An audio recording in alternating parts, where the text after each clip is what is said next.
Hello friends, कैसे हैं आप। तो आपका हमारे यूट्यूब चैनल पर स्वागत है। जैसा कि आप लोग को पता है, हम एमपीपीएससी जो मीन्स है उसके सिलेबस को डिस्कस कर रहे हैं।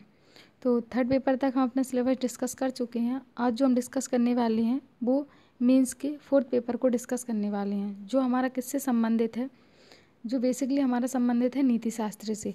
अगर इस पेपर की बात करें, इस पेपर का नाम क्या है, तो इस पेपर को हम दर्शन शास्त्र, मनोविज्ञान एवं लोक प्रशासन के नाम से जानते हैं। ठीक है, तो क्या क्या नाम है इसके? दर्शन शास्त्र, मनोविज्ञान एवं लोक प्रशासन। लोक प्रशासन इसमें नाम दे दिया है, जबकि आप लोग को पता है लोक प्रशासन जो हमारा पॉलिटी का भाग है, लेकिन इसका नाम क्या रखा गया है? दर्शन शास्त्र, मनोविज्ञान और लोक प्रशासन। तो आज हम इसके सिलेबस को देखते हैं। फर्स्ट यूनिट जो है वो हमारी है दार्शनिकों से संबंधित। जो दार्शनिक रहे हैं, जो समाज सुधारक रहे हैं, उनके बारे में हमें पढ़ना है। उनके विचार कैसे थे, उन्होंने समाज को सुधारने में अपने क्या क्या योगदान दिए, उनकी क्या क्या उपलब्धियां रही हैं, तो इसको हम पढ़ेंगे। तो इसमें जो टोटल हमारे समाज सुधारक दिए गए हैं या दार्शनिक विचारक दिए हैं, वो टोटल 17 दिए हैं, जिन्हें आपको तैयार करना होगा।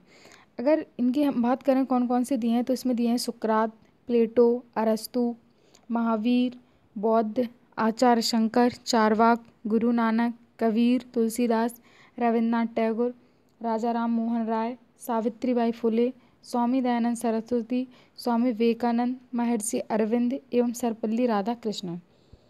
तो ये जो हमारे टॉपिक हैं, ये हमारे दार्शनिक और समाज सुधारक से संबंधित हैं। अगर ये बात करें पेपर में कितने पूछे जाएंगे, तो पेपर में 40 मार्क्स के आपके पूछे जाएंगे। ठीक है, पेपर में कितने के आएंगे? 40 मार्क्स के आएंगे, जिसमें 3 मार्क्स, 5 मार्क्स और 11 मार्क्स के क्वेश्चन आएंगे। सेकंड जो हमारी यूनिट है वो हमारी है मनोवृत्ति से संबंधित। इसमें आपको क्या क्या पढ़ना है? मनोवृत्ति की विषय वस्तु क्या है, इसके तत्व क्या है, प्रकार क्या है इसका, मनोवृत्ति का निर्माण किस तरह से होता है, मनोवृत्ति में परिवर्तन किस प्रकार से किया जा सकता है, प्रबोधक संप्रेषण क्या होता है, पूर्वाग्रह और विभेद में क्या अंतर है, और भारतीय संदर्भ में रूढ़िवादिता। नेक्स्ट जो हमारा पॉइंट है वो अभिक्षमता एवं लोक सेवा हेतु आधारभूत योग्यताएं बताई गई हैं।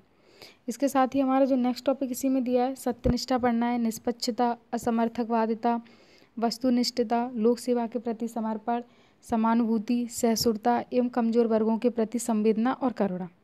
नेक्स्ट जो हमारा पॉइंट है वो है सांवेगिक बुद्धि। इसमें सांवेगिक बुद्धि के बारे में क्या पढ़ना आप लोगों को? अवधारणा, इसका कंसेप्ट क्या है, प्रशासन में इसकी उपयोगिता क्या है और इसके अनुप्रयोग क्या है। अगला पॉइंट है व्यक्तिगत भिन्नता। ये दोस्तों नया टॉपिक जोड़ा गया है 2020 के सिलेबस में, इसे आप अच्छे से पढ़ना, ये आपको किसी भी बुक से मिल जाएगा।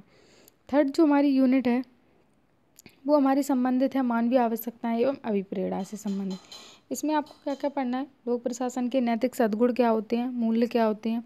इसमें आपको क्या क्या पढ़ना है? सत्यनिष्ठा, उत्तरदायित्व, पारदर्शिता, नैतिक तर्क और नैतिक दुविधा क्या होती है, नैतिक मार्गदर्शन के रूप में अंतरात्मा आपको पढ़ना है, जो इनर कॉन्शियस होता है ना, उसके बारे में पढ़ना। लोक सेवकों तो आचरण संहिता क्या है, और शासन में उच्च मूल्यों का पालन, उच्च मूल्य क्या होते हैं और इनका पालन क्यों आवश्यक है, तो ये क्वेश्चन बन जाता है इससे। अगली यूनिट है वो हमारी भ्रष्टाचार से संबंधित है, जिसमें क्या क्या पूछा गया है? भ्रष्टाचार क्या है, भ्रष्टाचार के प्रकार और कारण बताइए, भ्रष्टाचार का प्रभाव क्या है, भ्रष्टाचार को अल्पमत करने के उपाय, समाज, सूचना तंत्र, परिवार एवं विसल ब्लोवर की क्या भूमिका रहती है। ठीक है, भ्रष्टाचार को कम करने में। भ्रष्टाचार पर राष्ट्रसंघ की घोषणा बताइए, भ्रष्टाचार का मापन किस प्रकार से कर सकते हैं, और जो ट्रांसपेरेंसी इंटरनेशनल है वो हमें बताना है, टीआई और लोकपाल और लोकायुक्त के बारे में पढ़ना है। इससे 11 मार्क के क्वेश्चन डायरेक्ट पूछ लिए जाते हैं। पिछली बारी लोकपाल से क्वेश्चन 11 मार्क में पूछा गया था। अगली हमारी जो यूनिट है वो हमारी है केस स्टडी से संबंधित। इन्होंने कहा पाठ्यक्रम में सम्मिलित विषय वस्तु पर आधारित।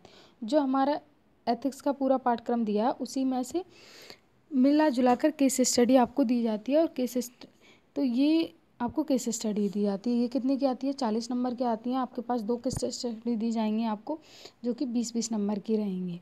तो ये हमारा एथिक्स है, जो आपके एमपीपीएससी मींस का 4th पेपर है, और ये 200 नंबर का आता है।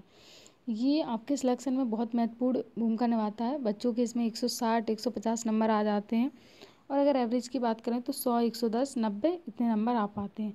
अगर आप इसकी अच्छे से तैयारी करेंगे तो 160, 150 इतने नंबर आपके आराम से आ जाएंगे। तो दोस्तों ये थी हमारी आज की वीडियो। आपको कैसी लगी? लाइक शेयर कमेंट ज़रूर करें। थैंक यू, धन्यवाद।